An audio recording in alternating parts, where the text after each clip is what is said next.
The first-class cabin of Flight 672 was a world removed from reality, suspended 30,000 feet in the air, wrapped in a cocoon of soft leather, polished mahogany, and whispered affluence.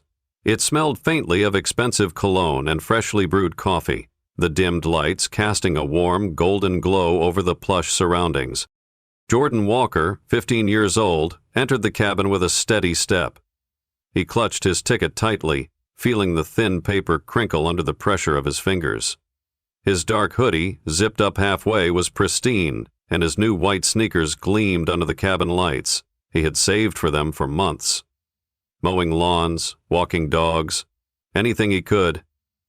A small prize for himself before this trip that was supposed to be a new beginning.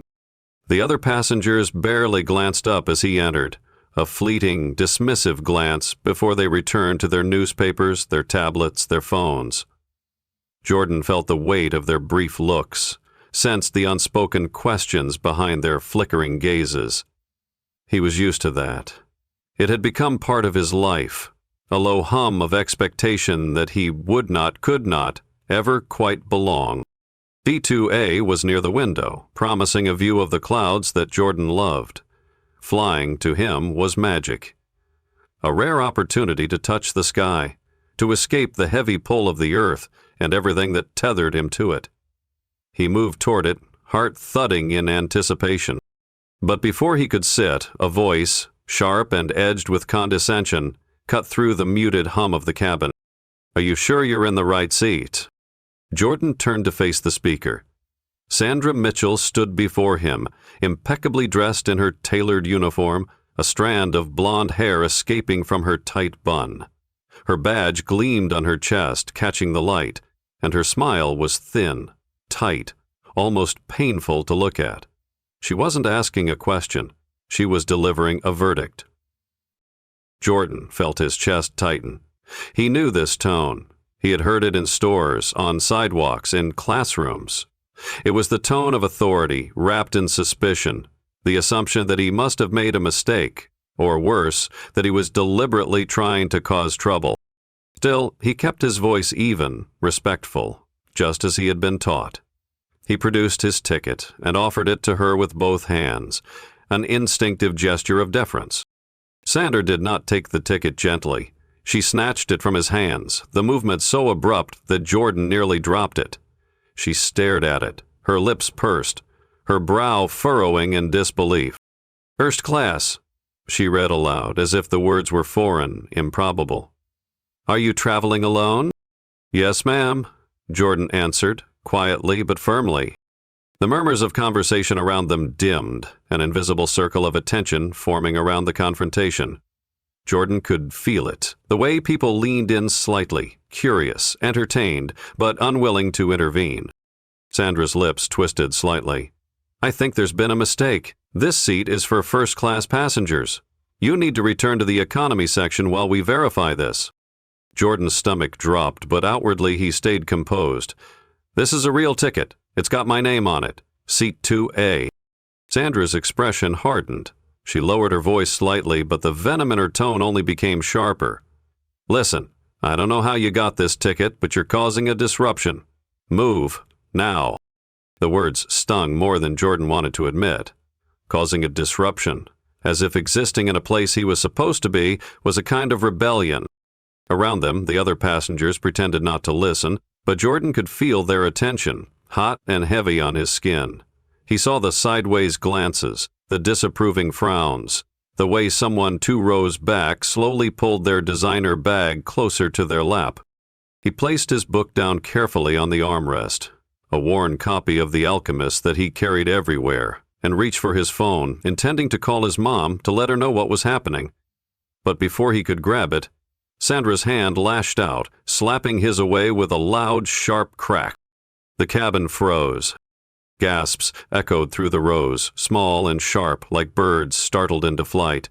But no one said anything, no one moved to defend him. The silence was complete, suffocating, a collective refusal to see what had just occurred. Jordan's hand throbbed. His face burned with humiliation. But he did not cry. He did not shout. He simply stood straightened his hoodie, picked up his book, and walked slowly down the aisle toward the back of the plane. Each step felt heavy, monumental, as if he were marching through water. In the last row of the economy cabin, a cramped seat wedged next to a whining child and an indifferent businessman, Jordan sat down. He stared at the seatback in front of him for a moment, feeling the sting in his palm, the heat in his chest. He unlocked his phone, thumbs trembling slightly, and typed a message. "She slapped me and sent me to the back." He hesitated for a heartbeat, then pressed send. Somewhere, he knew, the wheels had begun to turn. Somewhere, someone would see. Would care? At least, he hoped so. As the plane rumbled down the runway, Jordan leaned his head against the cold window and thought about how he had gotten here. 15 years old and already so familiar with disappointment. His mother, Denise Walker, was a woman of extraordinary strength. She worked 2 jobs, a home health aide during the day and a waitress at night, to make ends meet after his father had walked out when Jordan was 8. She had saved for nearly a year to buy this ticket, a gift, an acknowledgement of everything Jordan had achieved: straight A's, community service, tutoring younger kids after school. "This trip is your reward," she had said, her eyes shining with pride as she handed him the envelope with the plane ticket inside. "You deserve to see the world, even just a little bit of it." He had promised himself he would make her proud, that he would stand tall, represent her hard work and sacrifices with dignity. And now here he was, banished to the back of the plane, not because he had done anything wrong, but because of how he looked, because of who they thought he was. The ache in his chest deepened. The economy cabin was cramped and noisy, a world apart from the hush of first class. Babies cried, tray tables rattled, and the smell of microwaved food filled the air. Jordan closed his eyes and tried to disappear into the seat. He didn't notice the flight attendant at first, a younger woman, maybe mid-20s, with a kind face framed by tight coils of dark hair. Her name tag read Marissa. She approached hesitantly, kneeling beside his seat. "Hey," she said, her voice soft, "are you okay?" Jordan opened his eyes and met hers. There was no suspicion there, only genuine concern. He nodded stiffly. "I saw what happened," she continued in a whisper. I'm sorry." Jordan swallowed hard. The kindness in her voice nearly broke him. He shrugged, not trusting himself to speak. Marissa hesitated, then reached into her pocket and pressed something into his hand, a packet of warm cookies. "You shouldn't be back here," she whispered. "I know that. I want you to know that someone saw." Jordan clutched the cookies tightly, a lump forming in his throat. He nodded again, grateful beyond words. She gave him a small, sad smile before hurrying back down the aisle. Meanwhile, far below, Jordan's message had reached its destination. His cousin Malia, a tech-savvy college sophomore with a fierce protective streak, read the text once, twice, his disbelief turning quickly into fury. Malik didn't hesitate. He screenshotted the message, added a caption, "This is what flying while black looks like in 2025, and posted it to his rapidly growing social media accounts. The post went viral within hours. By the time Flight 672 touched down, a storm was waiting. News crews, angry activists, lawyers offering their services pro bono, a groundswell of public outrage that demanded accountability. Sandra Mitchell's face, once serene and polished, now stared blankly from news headlines under banners reading, "Discrimination at 30,000 feet." And Jordan, quiet, polite Jordan, found himself at the center of a national conversation he never asked for.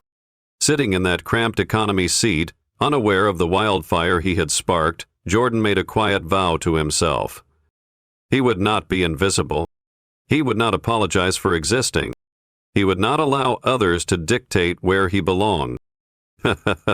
Not anymore. The journey he had embarked upon was no longer about reaching a destination. It was about claiming his right to be seen, to be heard, to be free. And as the plane descended through the clouds, Jordan's heart lifted with a new certainty. This was only the beginning.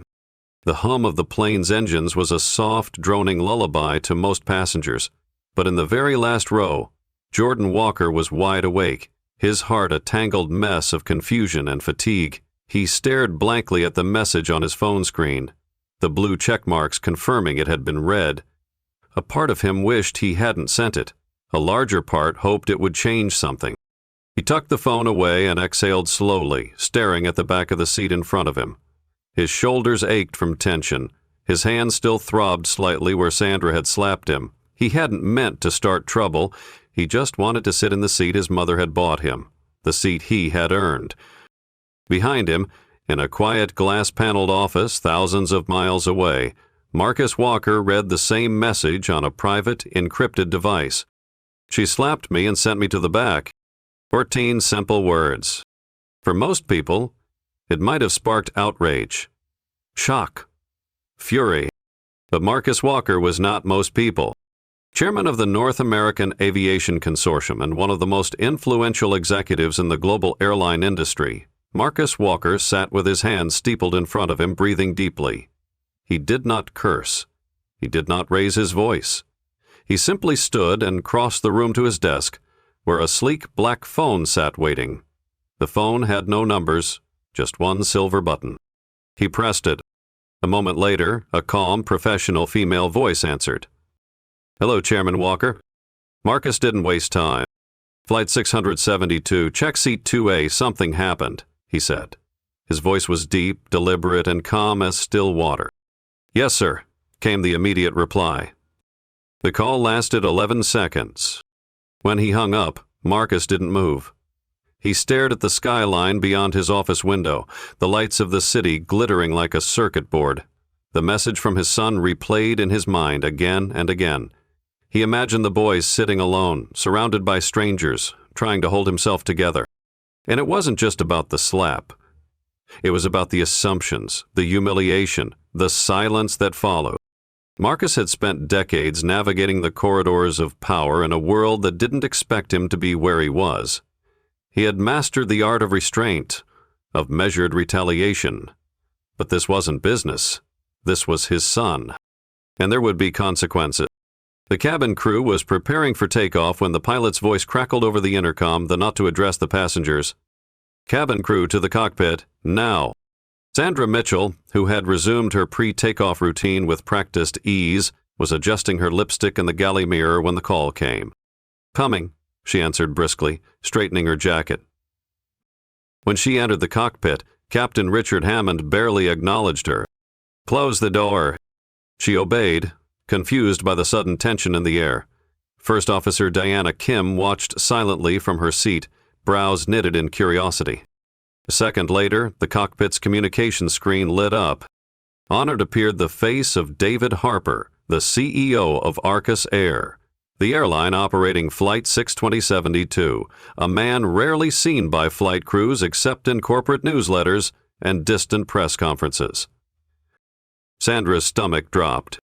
"Captain Hammond," Harper began, his voice flat. "Pause takeoff. This plane is grounded until further notice." The captain nodded, fingers dancing over controls. The CEO's eyes then shifted to Sandra. "Sandra Mitchell?"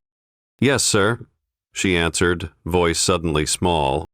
"We've received a direct call from the chairman regarding a situation on this flight. Do you know anything about a passenger in seat 2A? Sandra blinked, trying to summon composure. "Just a boy, a teenager. I believed he was in the wrong seat. He didn't look like—" She stopped, instantly realizing the trap she'd walked into. But David's tone didn't change. "Didn't look like what?" Sandra swallowed. "I thought he might have snuck up from coach. I asked him to move. He was uncooperative." Captain Hammond looked away. Harper leaned in closer, his tone dropping. "That boy is Jordan Walker.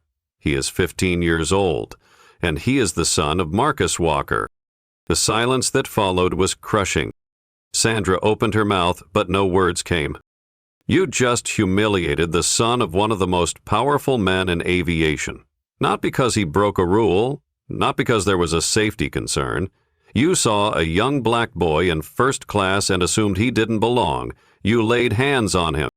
Sandra's throat went dry. David Harper didn't yell. He didn't need to. Every word struck like a hammer. "We'll be launching an internal investigation," he continued. "You are relieved of duty for the remainder of this flight. You will not speak to any passenger, crew member, or press. Remain in the crew jump seat unless otherwise instructed. Your badge and access credentials will be deactivated upon landing." Sandra opened her mouth again, but the captain cut her off. "Please, leave the cockpit." She walked out, stunned, robotic. For the first time in her career, she was no longer in control. Back in his private office, Marcus Walker reviewed passenger manifests, cabin recordings, and legal files with the precision of a surgeon. Around him, assistants moved like shadows, their voices low, their steps brisk. A situation room had been assembled. Legal counsel, public relations directors, internal affairs. But Marcus's focus was singular. He had always played the long game, quiet influence, careful leverage. Now, the cards were his to play. But he wasn't interested in public shaming. He wanted transformation, not vengeance. Justice. He instructed his legal team to prepare a quiet internal report on Sandra's previous conduct. 3 prior complaints had been buried. They were now unearthed. Meanwhile, the PR team prepared 2 press releases, one for the public, one internal. Both emphasized Arcus Air's commitment to dignity and equality for all passengers, but Marcus had one demand. "We don't just protect my son, we protect every child that looks like him."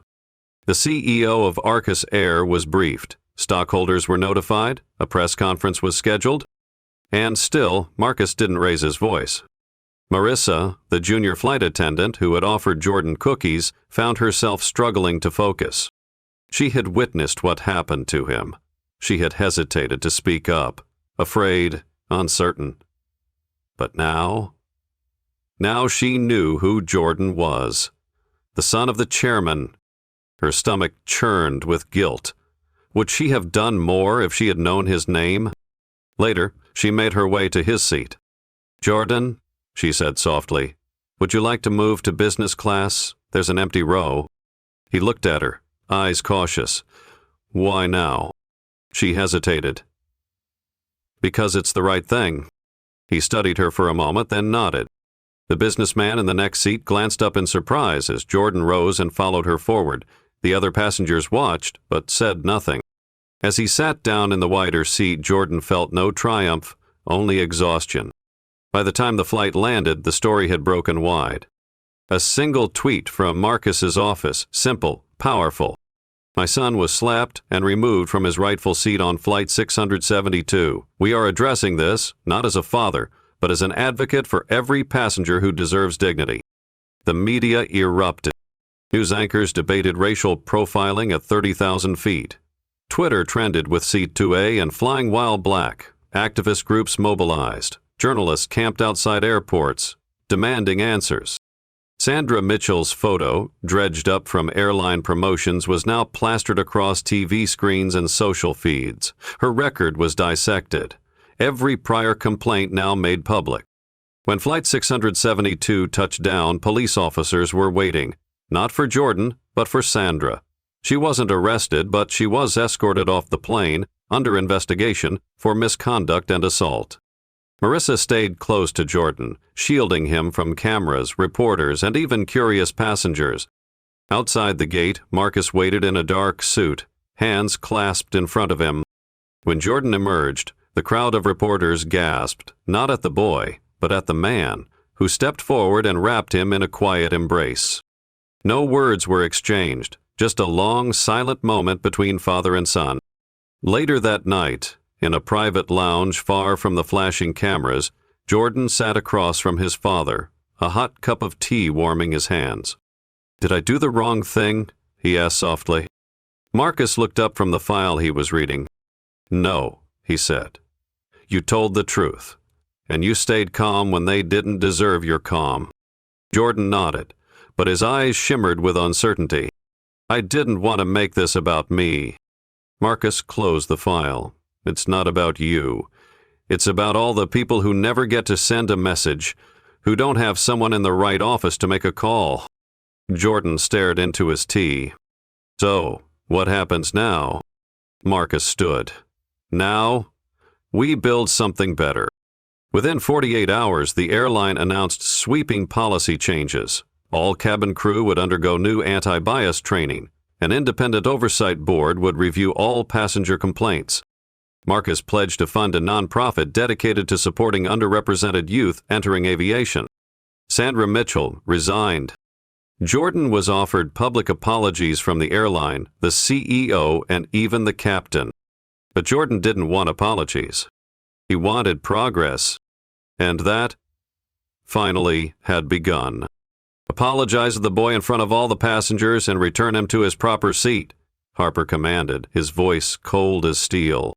Sandra stood frozen in the cockpit, her carefully constructed world collapsing one truth at a time. Every instinct in her body screamed to flee, to rationalize, to justify. But there was no way out now. She had crossed a line that couldn't be uncrossed.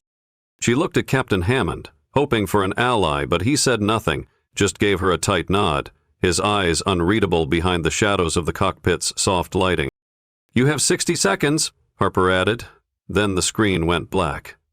The silence in the cockpit was deafening. Sandra turned, trembling, and exited without a word. She stepped back into the first-class cabin, a gauntlet of quiet judgment. Every passenger had felt the shift in the air. Something had gone wrong, badly. Eyes flicked up from newspapers, paused over steaming coffee cups, hovered over phones mid-script. Sandra's heels clicked softly as she made her way down the aisle, past the empty 2A seat she'd so arrogantly defended, past the business class curtain. When she reached the economy section, heads began to turn. Jordan was sitting quietly in 37A, earbuds in, head leaned against the window. The world outside was dark, clouded, lost in altitude. He didn't see her approach at first. She stopped in the narrow aisle beside his row, her breath caught in her throat. The same boy she had humiliated, struck, and dismissed was now the very center of gravity in her world. She cleared her throat. He turned, slowly removing one earbud. "I need to speak with you," she said, voice quiet. He blinked. His face showed nothing, no anger, no satisfaction, just a tired neutrality that hurt more than any outburst would have. She knelt beside his seat. "I'm sorry," she said stiffly. "I judged you based on how you looked, not the facts. I made an assumption, and I was wrong. You had every right to sit in first class. I shouldn't have questioned you. I shouldn't have touched you. And I deeply regret my behavior." Jordan looked at her, expression unreadable. Passengers around them were watching now, listening. Some had started recording. Her face would be everywhere within the hour, and I've been instructed, she added, to return you to seat 2A if you'd like to come with me. Jordan stared at her for a long time. Then finally, with slow precision, he asked, "Would you have apologized if you didn't get caught?" Her mouth opened slightly, but the words didn't come, because they both knew the answer. He stood up without another word. Sandra moved aside as Jordan stepped into the aisle. The passengers closest to him parted silently as he passed. Marissa, the junior flight attendant, gave him a small nod, eyes brimming with emotion. In that moment, the imbalance of power shifted, not just between Sandra and Jordan, but within the entire cabin. Every adult who had once glanced away now watched him with quiet guilt. As he reached seat 2A, a woman in 3C leaned forward and whispered, "Good for you." He sat down, folded his hands over his lap, and looked out the window again. But this time, he felt seen. Back on the ground, Harper and Marcus Walker sat in a high-security conference room at Arcazair headquarters. Screens around them lit up with reports, internal memos, social media trends, legal filings, and breaking news. Marcus leaned back, silent. Harper cleared his throat. "She delivered the apology." Marcus nodded. "And was it sincere?" Harper hesitated. "It was public, measured, probably not heartfelt." "Then it wasn't an apology," Marcus said simply. He stood and walked toward the window, staring out at the hangars stretching across the tarmac. "I don't want a performative gesture," he continued. "I want a cultural shift. I want your employees to understand why this happened and how to make sure it doesn't happen again. If it takes every flight crew sitting through an 8-hour anti-bias workshop, so be it.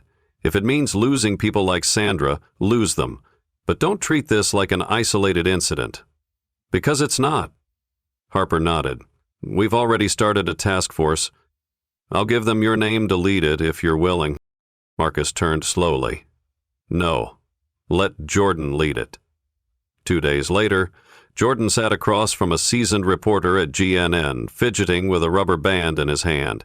He hadn't asked to be in the spotlight, but the story had gone viral. He wore a navy blazer and a pin that said Seat 2A. The interviewer leaned forward. "Jordan, people want to know, what was going through your mind when it happened?" He paused. "Thoughtful? Honest?" "I felt small, like I wasn't supposed to exist in that space. Like everything I thought I'd earned didn't matter anymore." She nodded. "And when your dad got involved?" "I was scared at first. I didn't want it to become a spectacle. But then I realized, if I stayed silent, this would just happen again to someone else." He looked at the camera. "This wasn't just about me. This was about the next kid who walks into a place where people think he doesn't belong." 2 weeks later, Sandra Mitchell sat in a crowded training room surrounded by other uniformed flight attendants. A new corporate initiative had been launched, mandatory anti-bias training, led by both external experts and speakers with personal experience. Today's guest was Jordan Walker. He stood at the front of the room, nervous but composed. He looked different, more mature, more aware of the impact his voice could carry. "My name is Jordan," he began. "I'm 15 years old, and 2 weeks ago someone decided I didn't belong in first class. Not because I didn't have a ticket, but because of how I looked." Sandra looked down. He continued, "I'm not here to shame anyone. I'm here because I want to help change how we see each other.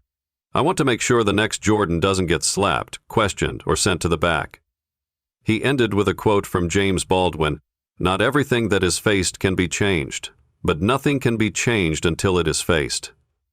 The room fell silent, and then, slowly, applause. Sandra did not clap, but she listened. For the first time in a long while, she truly listened. That night, Sandra found herself in the break room of the training center, sitting alone. Jordan entered to grab a bottle of water. She looked up.